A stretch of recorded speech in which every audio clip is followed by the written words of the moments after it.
ওকে, তো আপনি এবারে পটল চাষ করেছেন তাই তো? এছাড়া আর কি করেছেন? ধান আছে, ফুল আছে, গাঁদা ফুল, তো মানে পাট করা হয়েছে। কেমন হয়েছে সেইগুলো? ভালো হয়েছে। মানে মোটামুটি আপনি প্রফিটের মুখ দেখতে পাচ্ছেন তো? যেহেতু দেখুন, চাষ হচ্ছে আমাদের সবার খাওয়ার জোগাড় করে, ঠিক আছে?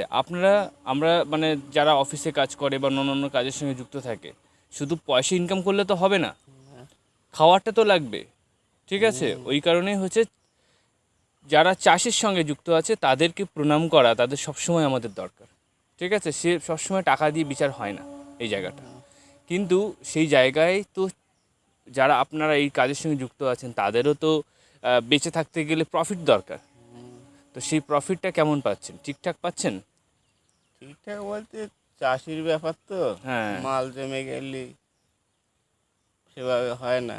হ্যাঁ, তাহলে ওই নিজেরা যদি খাটাখাটনি হ্যাঁ। লোক দ্বারা দেশ, সেভাবে কিছু থাকে না, নিজেদের খাটাখাটনিটা পাওয়া যায় এই আর কি। মানে নিজেরা যদি পরিশ্রম করেন হ্যাঁ। জমিতে তাহলে হয়তো কিছুটা টাকা থাকলো, আদারওয়াইজ মানে সেরকম খুব একটা পাওয়া যায় না, লোক। প্রচুর পরিমাণে টাকা লোকের পিছনে খরচ হয়ে যায়।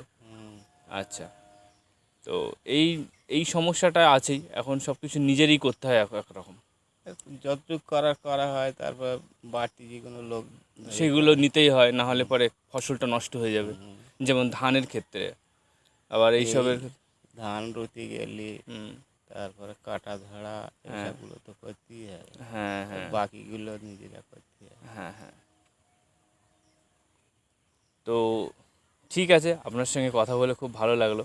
আপনার এই কাজটাতে সঙ্গে যুক্ত আছেন, আমি চেষ্টা করছি এই কাজগুলোকে আরও মানুষের সামনে পৌঁছানোর নিয়ে, ঠিক আছে? আর এই গ্রামের কালচার বা প্রকৃতি সম্পর্কে মানুষকে আরও জানানোর।